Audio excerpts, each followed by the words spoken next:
tu bravais et la mort et l'enfer. La force est en Christ, la force est en Christ. Retour aux fondamentaux de la foi en Jésus-Christ de Nazareth. Jésus d'un mot fait tomber tous les fers. La force est dans le sang de Christ. Je suis fort.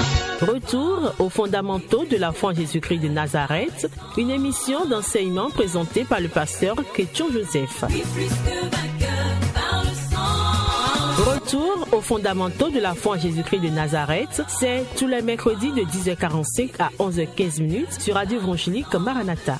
Veux-tu du ciel t'approcher chaque Bonne écoute à vous. jour? La force est en Christ, la force est en Christ. Bonjour, chères sœurs et frères en Christ. Nous sommes présents ce matin par la grâce de Dieu. Et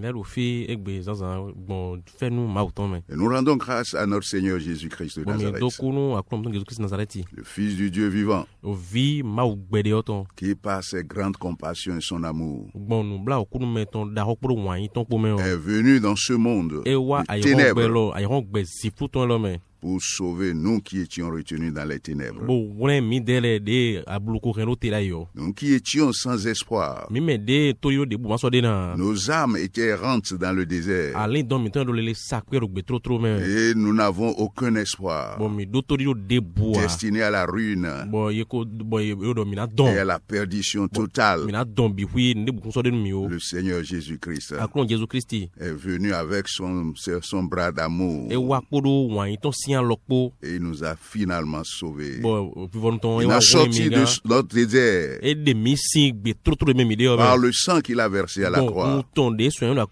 Mort pour nos péchés selon les Écritures. Enseveli. Le troisième jour il est ressuscité.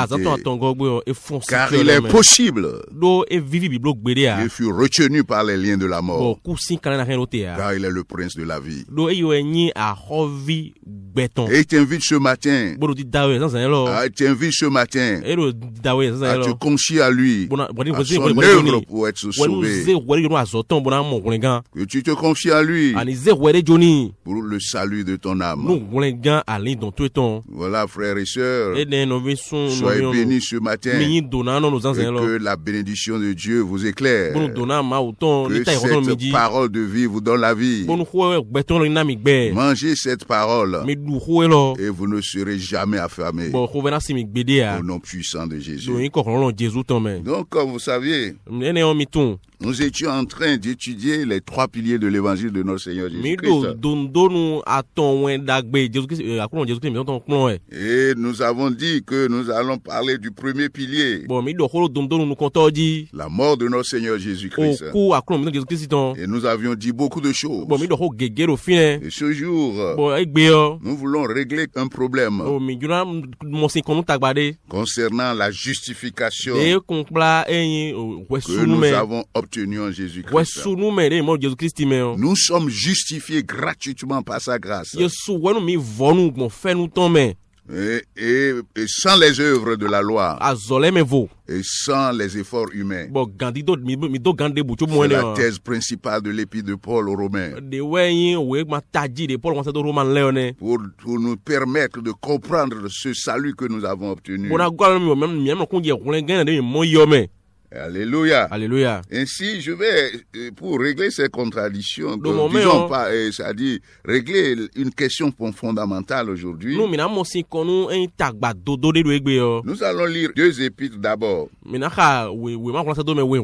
allons lire d'abord dans l'épître de Paul aux Romains. Romains 3, 28. Qui dit: l'homme est justifié par la foi sans les œuvres de la loi.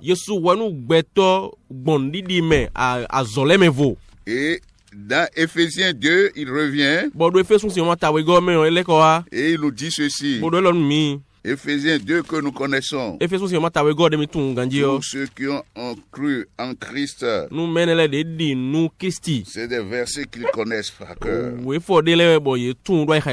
La Bible dit, car c'est par la grâce que vous êtes sauvés, par le moyen de la foi. Et cela ne vient pas de vous, c'est le don de Dieu. Ce n'est point par les œuvres, afin que personne ne se glorifie. Dans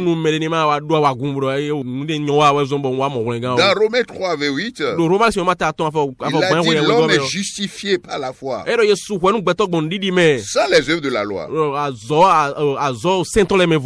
Et dans Éphésiens maintenant, ce passage insiste sur les œuvres, les efforts humains. Donc nous sommes sauvés gratuitement par la foi, sans les œuvres de la loi et sans les efforts humains. Alléluia. Alléluia. Mais Jacques va dire quelque chose. C'est ça que nous voulons régler aujourd'hui. Dans l'épître de Jacques aux tribus en dispersion, quand vous lisez le verset 1 du chapitre 1, vous voyez ce à qui il a écrit. Je vous lis ce petit premier verset d'abord. Il dit Jacques, serviteur de Dieu et du Seigneur Jésus-Christ. Il dit aux 12 tribus qui sont dans la dispersion, salut. Donc, il s'adressait aux Juifs. En général. Cela est important, mais voici ce qu'il dit par rapport au salut. Dans Jacques 2, verset 22, il dit, après avoir fait quelques présentations, je vais dire d'abord. Il dit, tu vois que la foi agissait avec les œuvres.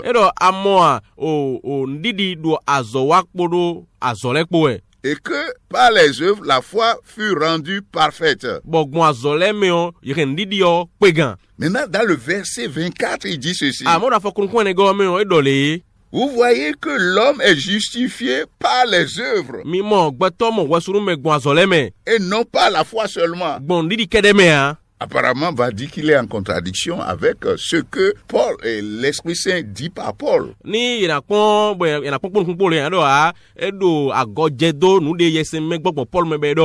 dit, nous sommes justifiés par la foi seulement, sans les œuvres de la loi et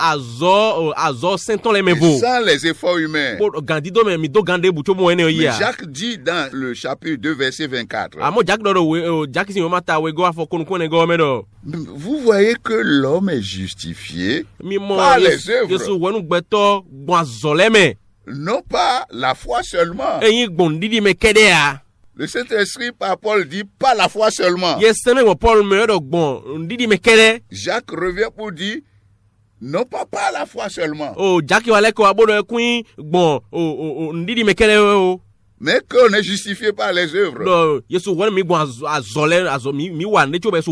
Dans les principes de l'herméneutique, c'est-à-dire les principes d'interprétation de la Bible,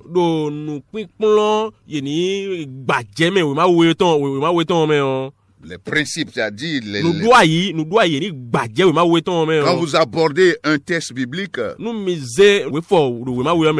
il y a un premier principe, il n'y a pas de contradiction dans la Bible. Il n'y a pas un verset qui est contradictoire à un autre verset. C'est la base même. Parce que Dieu est cohérent dans sa révélation. Donc, il faut aller chercher la compréhension par la puissance du Saint-Esprit. Donc, d'une façon claire, comment on peut concilier ces deux acceptions, ces deux passages? Donc, c'est là le rôle de l'exégèse. C'est ce que nous allons faire maintenant. Basant sur le premier principe qu'il n'y a pas de contradiction dans la Bible. La première chose qu'il faut retenir ici, Dans ce verset 24, chapitre 2 de Jacques, il insiste sur les œuvres de la foi visibles à l'œil. C'est de ça qu'il est question. Mais là, quand tu dis que tu as la foi, c'est les œuvres qui doivent prouver que tu as la foi. En quelque chose, c'est ce qu'il est en train de dire.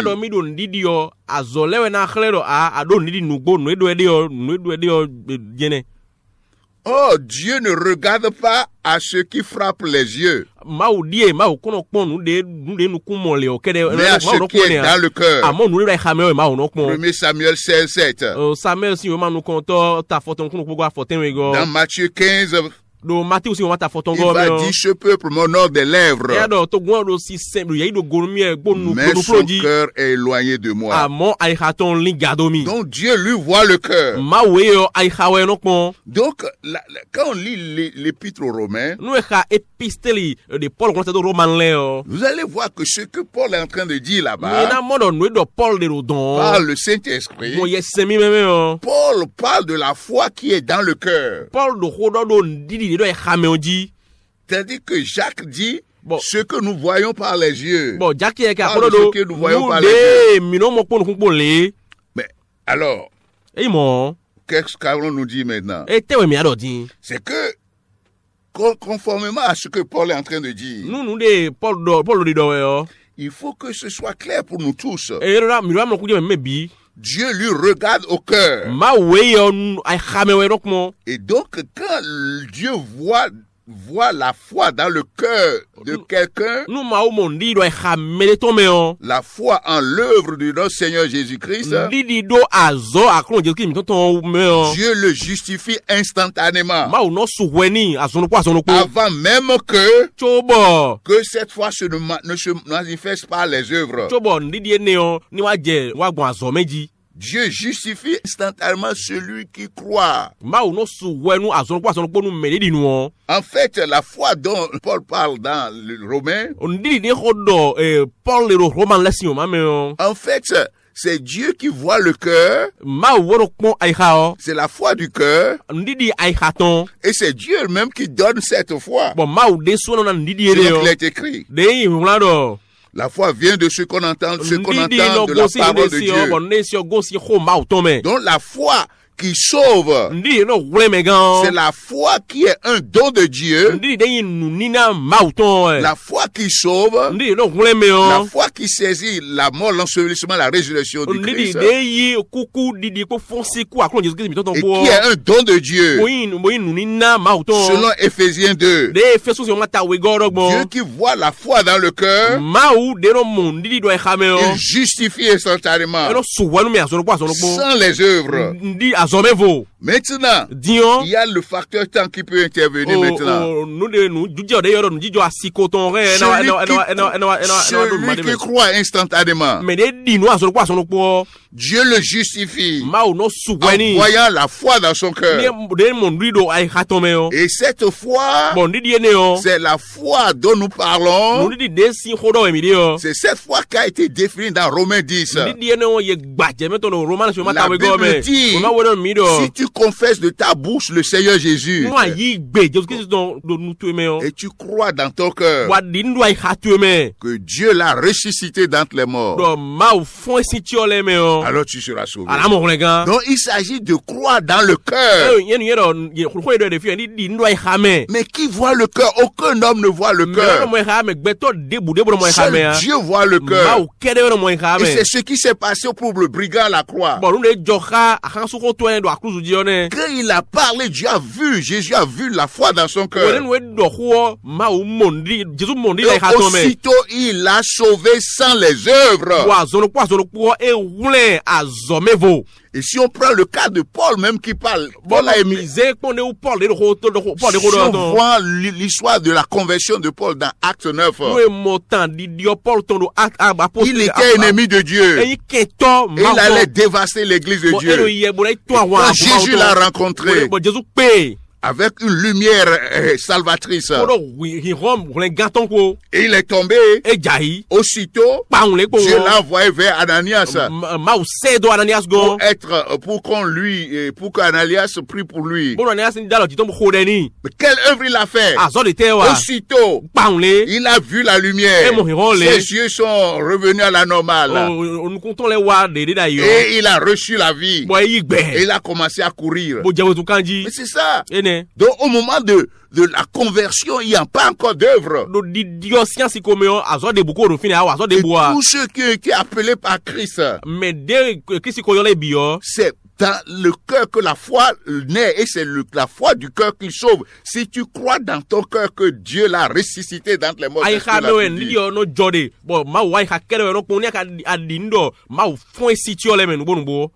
tu seras sauvé.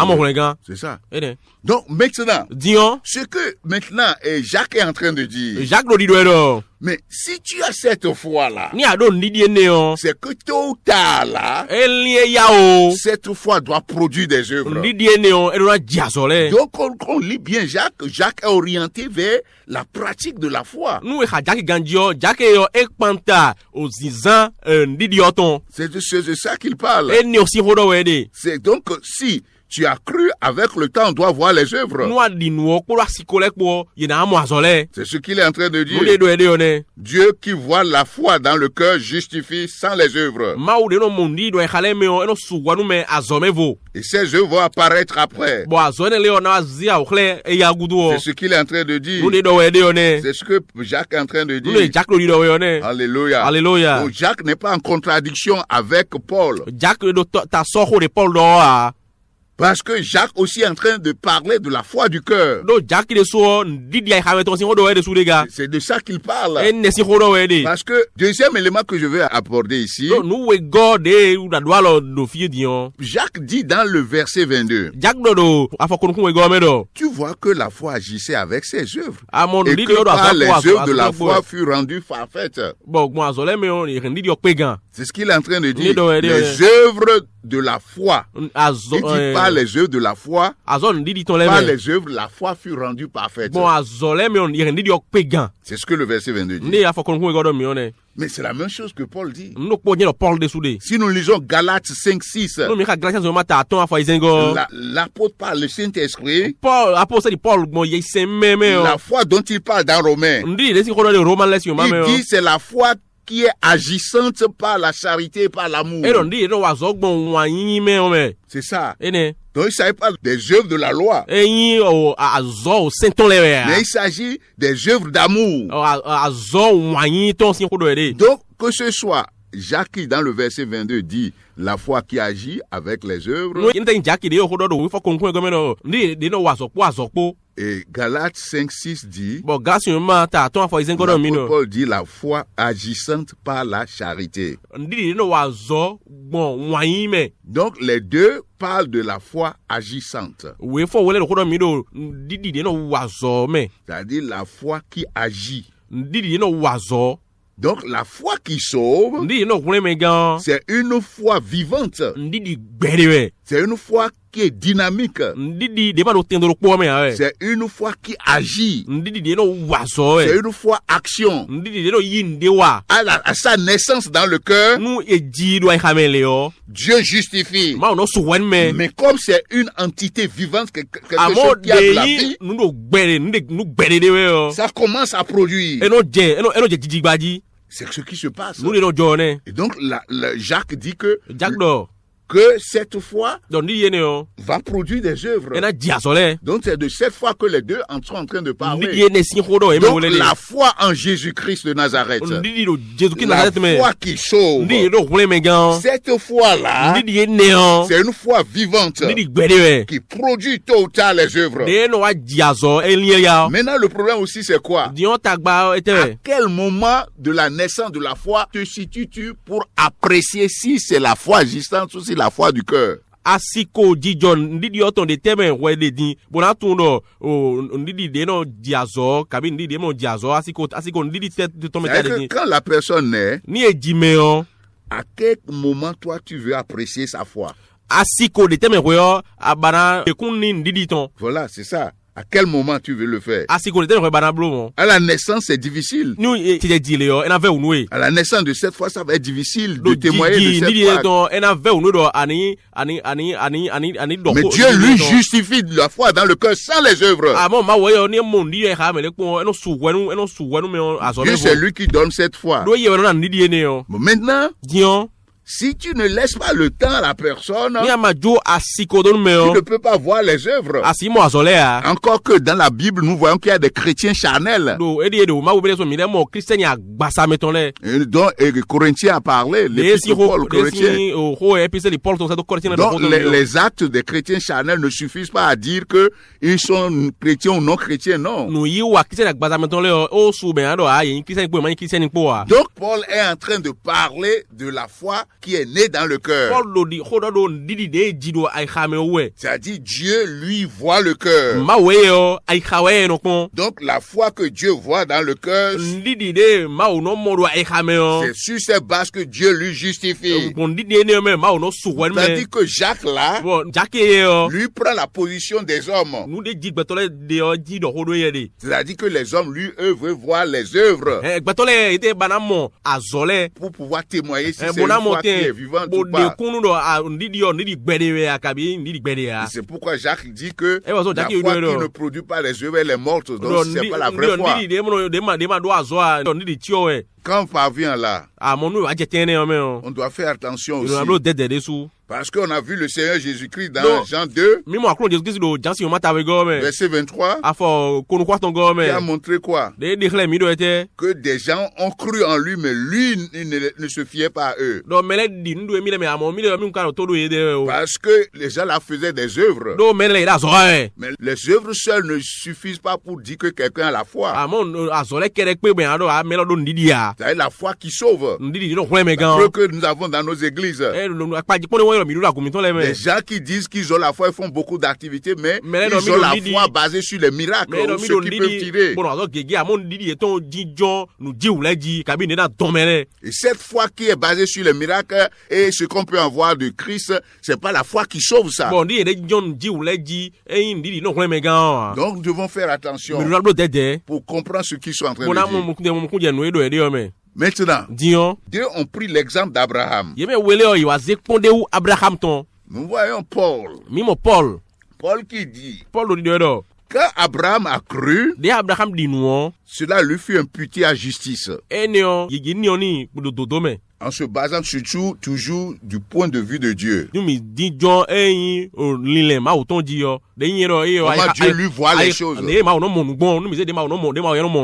Donc, il a cru et cela lui fut imputé à justice. Genèse 15, 5 à 6. Donc, nous voyons dans Genèse 15 ce qui suit. Et après l'avoir conduit dehors, Dieu dit, regarde vers le ciel et contre les étoiles, si tu peux les compter. Et il lui dit, telle sera ta postérité. Verset 6 dit ceci, Abraham eut confiance en l'Éternel, qui le lui imputa à justice. Donc c'est partant de ce point de vue,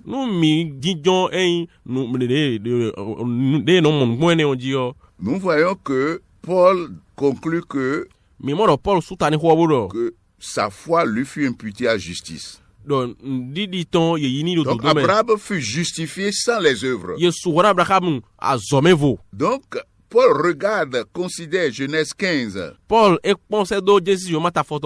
Tandis que Jacques est en train de voir Genèse 22. C'est pourquoi il dit, Abraham, notre père, ne fut-il pas justifié par ses œuvres lorsqu'il offrit son fils Isaac sur l'autel? Donc, ça veut dire que quand on va dans Genèse, Abraham n'a offert son fils que dans Genèse 22. Mais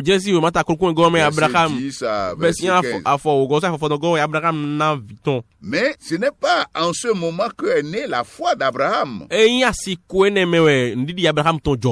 la foi de Abraham était née déjà vers Genèse 12. Si Dieu l'avait appelé. Donc, et on a vu déjà que dans Genèse 12, Dieu l'a appelé, il est parti de sa parenté, il est parti. L'avons vu dans Genèse 14. Il a rencontré Melchisédek, il a béni. Dans Genèse 15, que nous venons de lire, quand Dieu lui a fait encore la promesse, Dieu a scellé ça par l'alliance. Dans Genèse 16, il a promis les bénis d'un fils. Dans Genèse 17, Dieu n'a pas attendu Genèse 22 pour changer le nom d'Abraham à Abraham et de Sarai à Sarah. Donc tout cela montre que la foi était déjà née et que Abraham était déjà justifié conformément à ce que Paul dit dans Romains. Conformément. Que nous sommes justifiés par la foi sans les œuvres. Tandis que dans Genèse 22, on parle Jacques. Jacques est en train de parler de la confirmation. C'est une confirmation de la foi que Abraham avait déjà. Gloire à Dieu. Alléluia. Gloire à Dieu. Alléluia. Gloire à Dieu. Alléluia. Donc, on regarde la Genèse 12, 13, 14, 15. 16 même. Tandis que Jacques regarde à 22. Et Paul a même fait une démonstration. Il dit que Abraham, dans Romains 4, il a dit que Abraham fut justifié par la foi, sans les œuvres. Et que la circoncision qui est intervenue dans Genèse 17 là était le sceau de la justice qu'il avait déjà obtenue. Donc, les œuvres de la loi, comme la circoncision, par exemple, la circoncision, par exemple, est intervenu pour confirmer la justice qu'il avait déjà. Donc, l'homme est justifié par la foi sans les œuvres. Et cette foi-là, c'est une foi du cœur. Dieu regarde au cœur. Cette foi est un don de Dieu. Et dès que Dieu voit ça, Dieu justifie la personne. Pendant que l'homme n'a pas encore vu les œuvres. Cette foi-là, c'est une foi dynamique. C'est une foi agissante. C'est une foi qui va grandir, qui va se manifester. Et quand ça va se manifester par les œuvres, ça deviendra une foi avec les œuvres. Comme Jacques est en train de soutenir. Gloire à Dieu. Arrivé à cette étape, on conclut donc qu'il n'y a pas de contradiction. Tous ceux qui ont été sauvés, ils sont sauvés sans les œuvres. Instantanément. Et les œuvres doivent suivre après. Parce que la foi qu'ils ont reçue, c'est une foi dynamique. Comme Paul le dit dans Galates 5:6, c'est une foi qui agit par l'amour. Non pas par les contraintes de la loi. C'est une foi qui agit par l'amour. Donc c'est pas une foi qui agit pour être sauvé. C'est une foi qui agit. Non, c'est une foi qui agit par l'amour. Celui qui a cette foi, il est déjà sauvé. Et son obligation morale, c'est de marcher comme un sauvé.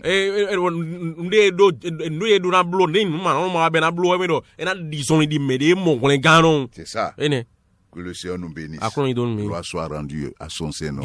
Soyez bénis, mes frères et sœurs. Et que le Seigneur vous révèle en profondeur cet exercice. Sa parole. Au nom puissant de Jésus. Peux-tu braver et la mort et l'enfer? La force est en Christ. La force est en Christ. C'était l'émission Retour aux fondamentaux de la foi en Jésus-Christ de Nazareth. Jésus d'un mot fait tomber tous les fers. La force est dans le sang de Christ. Retour aux fondamentaux de la foi en Jésus-Christ de Nazareth, une émission d'enseignement présentée par le pasteur Ketcho Joseph.